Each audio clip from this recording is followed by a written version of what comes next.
Rome had survived wars, invasions, and plagues, but nothing could have prepared it for its own destruction. The Great Fire of 64 AD was more than just a disaster. It was a moment that revealed the soul of its rulers, whether they were driven by vanity or by true vision. As the flames consumed entire districts, Rome lost its skin, but it never lost its spirit. From these ashes, Emperor Nero began construction on his infamous Golden House. It was a masterpiece of architecture. Yet it was also a monument to madness, a thing of breathtaking beauty built upon the bones of tragedy. The people saw not art, but arrogance. The city, once the heart of an empire, was now the backdrop for one man's extravagant dream. But from this destruction, a new kind of balance emerged. After Nero, wiser emperors understood that Rome was not a city for emperors alone, but a city of endurance, belonging to its people. The Golden House was torn down, and in its place rose the Colosseum, an arena for the citizens. Rome had rediscovered its purpose. Perhaps that is the secret of all great civilizations, not how they rise, but how they rise again. The city's reconstruction was written not only in marble, but also in sacrifice. Rome turned destruction into design, tragedy into triumph. The fire tested the strength of its stone and found the unbreakable endurance of its spirit. The eternal city did not perish in the blaze. It was purified by it, rising again, brighter than flame, and stronger than time, the true phoenix of civilization. Every empire breathes through its connections, and Rome, the first true supercity, built the greatest network the ancient world had ever seen. Roads that cut through wilderness and mountain.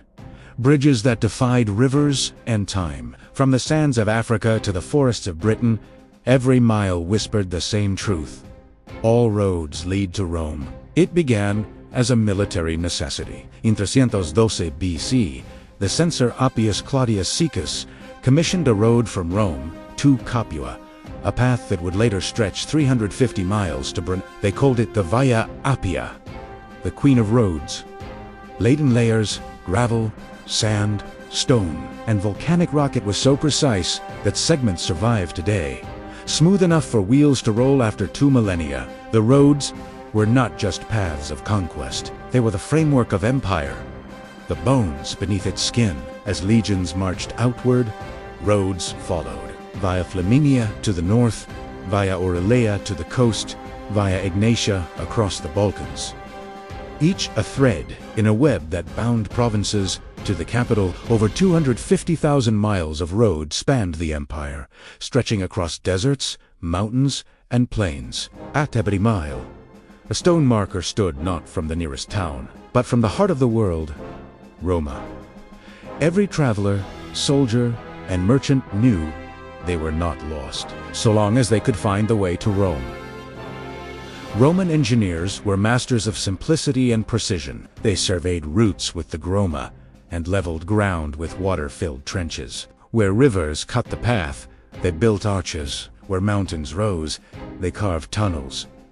Drainage ditches ran along the edges. Milestones stood as eternal witnesses. Paving stones fitted without mortars, locked into each other like puzzle pieces. Their roads endured earthquakes, floods, and empires. Each stone laid was a statement: we will last longer than the world that built us. Legions were the road's first and greatest travelers. Marching 20 miles a day, armored and disciplined, they carried the might of Rome across continents. The roads allowed speed, precision, and controlled troops could be dispatched to any province within weeks. Rebellion had no refuge. Conquest had no delay. The roads were the veins of victory. Through them, power flowed swiftly, and so did fear. As peace settled over the empire, merchants replaced soldiers. Carts creaked with goods, grain from Egypt, silk from China, gold from Spain. Way stations called mansionese offered food and rest. Mutations provided fresh horses for couriers. Information traveled almost as fast as armies. Rome became not only a military capital, but an economic one. Everything, everywhere, moved because of its roads. If water fed the city, roads fed the empire. In time, new travelers walked these same paths. Not legions, but believers. Missionaries and pilgrims carried new ideas, new gods, and a new faith. Through Roman roads, Christianity itself spread like a whisper turning into a chorus. The same stones that once echoed with the march of conquest now carried the footsteps of redemption. The empire's roads outlived the empire's gods. Where roads met rivers, Rome built bridges. Feats of geometry and patience, the Pons Fabricius, built in 62 BC, still spans the Tiber today. Its stones, bound with iron clamps, carried generations of citizens across the flow of history itself. These bridges symbolized more than transport. They were connection made manifest. Across continents, languages, and centuries, Rome stitched together the world. A bridge is more than stone. It is faith in tomorrow's crossing. For Romans, the road was sacred. The Miliarium Orium, the golden milestone in the Forum, marked the point from which all distances in the empire were measured. It was the navel of the world, proof that all journeys began and ended in Rome. Wherever you were in the empire, you were, in a sense, still standing on Roman ground. Even after Rome's fall, its roads endured. Medieval pilgrims, Renaissance merchants, and modern travelers still followed those same lines across Europe. They became the foundations of highways and trade routes, the invisible skeleton beneath modern civilization. Empires crumble, but infrastructure remembers. To the Romans, travel was more than necessity. It was destiny. Movement defined them. Expansion, exploration, exchange. Every road was an act of faith that tomorrow's traveler would walk farther, see wider, and build higher. Rome's roads carried soldiers, slaves, merchants, and saints. But most of all, they carried the idea of connection itself. Stone by stone, mile by mile, Rome carved its immortality across the face of the earth. And though the empire fell, its roads still lead not just to a city but to Hanivia. For in every path that connects us, Rome still walks beside us. Fire forged Rome's will, but water gave it life. In an age when most cities drank from wells and rivers, Rome commanded the mountains themselves. From distant springs, it drew 1,000 silver veins that fed the greatest supercity the ancient world had ever seen. This is the story of Rome, as a truest wonder. The power to make water obey. The first aqueduct, the Aqua Appia, began in 312 BC under Appius Claudius. Sychus, the same visionary who built the Via Appia. Hidden beneath the earth, it carried fresh spring water into a city of growing thirst. Soon came others, Aqua Anubatus, Aqua Marcia, Aqua Claudia. Each one bolder, longer, and more graceful than the last. Arches marched across valleys. Tunnels pierced mountains. The aqueducts became both arteries and monuments, a fusion of utility and beauty unlike anything the world had seen. Rome did not merely collect water. It orchestrated it. Roman engineers mastered the art of gravity. Every aqueduct descended at the perfect angle, just enough to keep the water moving, never too steep to break its calm. Stone channels, waterproofed with volcanic ash cement, ran 4 miles without losing more than a few inches in height. Bridges and arcades rose from the countryside. The Ponte du Gard in Gaul, the Aqua Claudia near Rome, testaments to the empire's genius for design and endurance. To watch those arches stretch toward the horizon is to see mathematics made divine. By the 1st century AD, Rome was served by 11 aqueducts, delivering more than 300 million gallons of fresh water daily. It flowed into fountains, baths, gardens, and homes. Public fountains lined the streets, their stone faces pouring endlessly, free to all citizens. No other city in the ancient world could boast such generosity. In Rome, water was not a luxury. It was a right. From that abundance rose Rome's most beloved sanctuaries. The Thermae, the great public baths. The baths of Caracalla, Trajan, and Diocletian were architectural symphonies, vast halls of marble, mosaics, and steam. Citizens bathed, exercised, and discussed politics beneath domes as grand as temples. Hot, warm, and cold pools shimmered like liquid mirrors. Even slaves and foreigners could enter. For here, the empire's hierarchy dissolved into humanity. In the baths, Rome purified not only its body, but its identity. Beneath the city, channels and sewers carried waste away, a marvel of sanitation centuries ahead of its time. The Cloaca Maxima, built in the 6th century BC, still drains parts of Rome today. Rainwater, bathwater, and runoff all flowed into its dark tunnels, keeping the city clean and livable. For every visible fountain, 10 unseen systems worked tirelessly beneath. The true beauty of Rome was not what rose above ground, but what quietly functioned below it. Water was music in Rome. It murmured from statues, gushed through pipes, and roared from fountains shaped like dolphins, lions, and gods. Every plaza echoed with the melody of moving water. At night, the sound softened a lullaby for the restless city, a reminder that even empire sleeps under the care of nature. To live in Rome was to live surrounded by motion, to hear civilization breathe.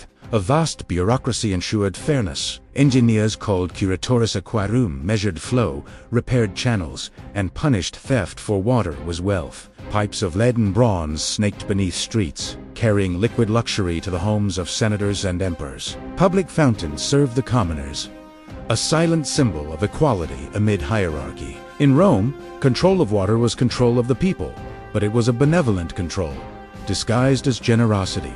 Unlike modern steel and pumps, Rome relied on nothing but gravity and genius.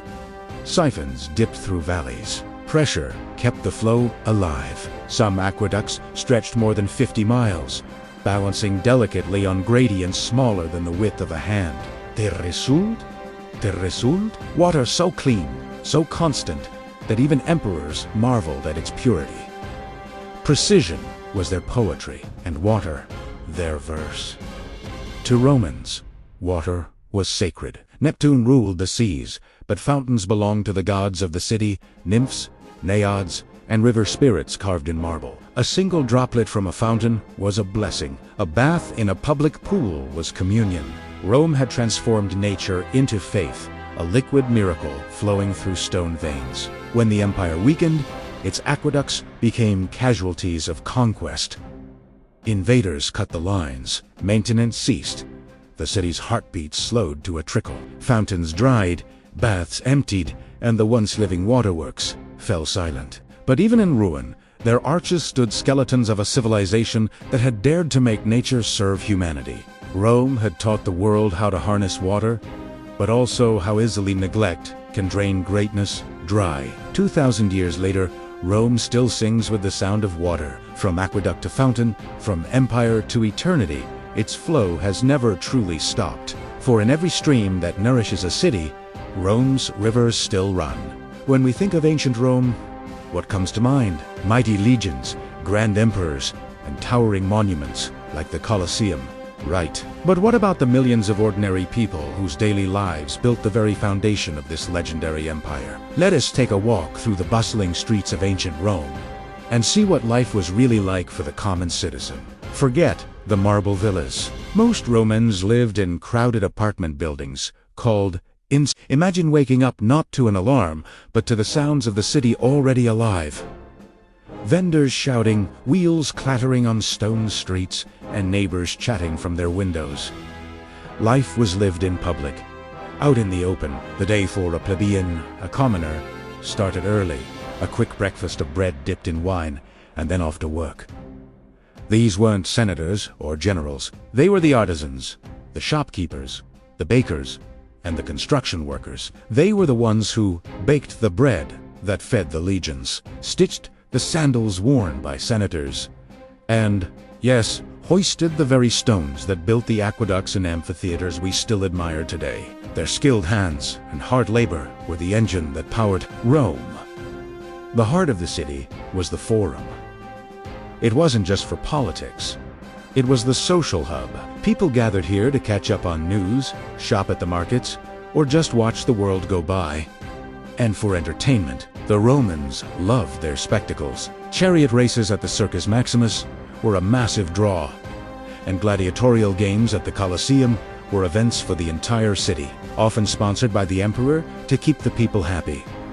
This bread and circuses policy was a key part of Roman life. But it wasn't all work and games. The public baths, or thermae, were a central part of the daily routine. They weren't just for getting clean. They were like modern-day community centers where you could exercise, relax in hot and cold pools, get a massage, and socialize with friends for just a small fee. It was a luxury accessible to almost everyone. So, while emperors and generals have their names etched in history, it was the everyday Roman who truly made the city great. Their tireless work, their vibrant community life, and their collective spirit were the mortar holding the bricks of the empire together. The next time you see a picture of the Roman Forum or the Colosseum, remember the millions of unsung heroes, the ordinary people who called this incredible city home. Thanks for watching. If you enjoyed this glimpse into ancient Rome, don't forget to like, subscribe, and hit that notification bell for more stories from history. See you next time. Every empire casts a shadow, and as Rome reached its greatest height, that shadow began to spread. Power had built the Supercity, but now power began to poison it. Corruption crept through the Senate halls. Luxury dulled the edge of discipline, and behind the laughter of banquets, the city's heart began to crack. Rome still glittered in gold, but beneath that glow, the darkness grew. The empire that once conquered hunger and fear was now conquered by its own appetite. Rome had created laws to govern men, but men had learned how to govern the law. The line between emperor and god blurred, and so did the line between glory and ruin. A supercity can survive hunger and war, but it cannot survive indifference. When corruption becomes culture, collapse becomes destiny. Bread and circuses once kept Rome alive. Now they lulled it into sleep. Rome had no external enemy stronger than the ambition within its own gates. What began as conquest of the world became the struggle to hold it together. Rome had built monuments to eternity, but forgotten the living souls within its walls. The empire had conquered the world, but not itself. Rome's shadow stretched across continents, a darkness cast by its own brilliance. Power had lifted it to the heavens, and pride would drag it back to earth. Every empire burns twice, once in fire and once in memory. Empires are built on stone and sword, but this chapter is built on faith and flame. As Rome's power reached its peak, a quiet revolution began. Not in the Senate, not in the palaces of emperors, but in the hearts of men and women who dared to believe in something greater than the empire itself. From persecution to triumph, from darkness to light. This is the story of how faith remade Rome. For centuries, Rome had worshipped a pantheon of gods. Jupiter, Juno, Mars, divine reflections of Roman order and power. Temples crowned every hill. Sacrifices filled every day with ritual. Religion was public duty, not personal devotion. To honor the gods was to honor Rome itself. But in the cracks of this grand faith, something new began to grow, a whisper of change, a belief not in many gods, but in one. Rome had conquered nations, but faith would soon conquer Rome. From the distant province of Judea came a message unlike any Rome had heard. Love your enemies. Serve rather than rule. Seek the kingdom not of earth, but of heaven. The followers of this message, the Christians, spread their faith through words, courage, and compassion. They met in secret, prayed in catacombs, and refused to worship the emperor as a god. Their defiance was quiet, but it was absolute. And in the heart of empire, quiet defiance is the loudest sound of all. Rome demanded loyalty above all. To deny its gods was treason. Christians were hunted, arrested, and tortured, forced to burn incense to Caesar or face death in the arena. Some were torn apart by beasts before cheering crowds. Others crucified on the same wood that symbolized their faith.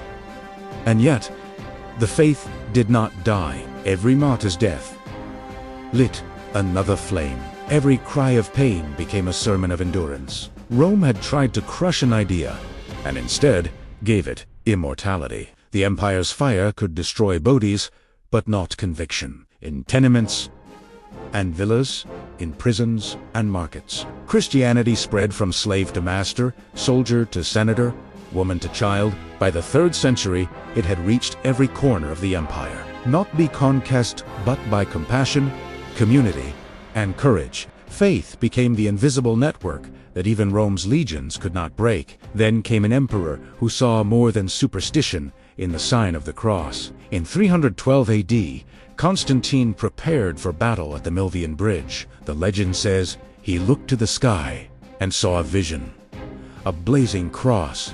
On the words in this sign, "Conquer." He ordered his soldiers to mark their shields with a Christian symbol. They won, and with that victory, history turned. Rome's greatest general had bowed to a higher power. A year later, Constantine issued the Edict of Milan, a decree that ended centuries of persecution. For the first time in history, Christians could worship freely. Churches rose beside temples. Bishops spoke beside senators.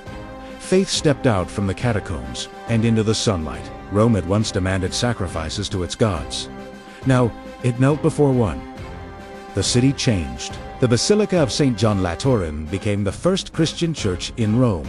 Then came the grandest of all, St. Peter's Basilica. Built on the site where the Apostle Peter was believed to have been martyred, the architecture of empire was reborn. Arches became altars. Domes became heavens. Where once emperors ruled, now saints watched. Rome's marble still gleamed, but its purpose had changed forever. As the new faith grew, the old gods began to fall silent. Temples closed, idols crumbled, and the fires of Jupiter's altars flickered out. Mani resisted, for in the temples were memories, and in the rituals, identity. But the tide was unstoppable. The gods of stone gave way to a god of spirit. Rome had remade the world, and now belief was remaking Rome.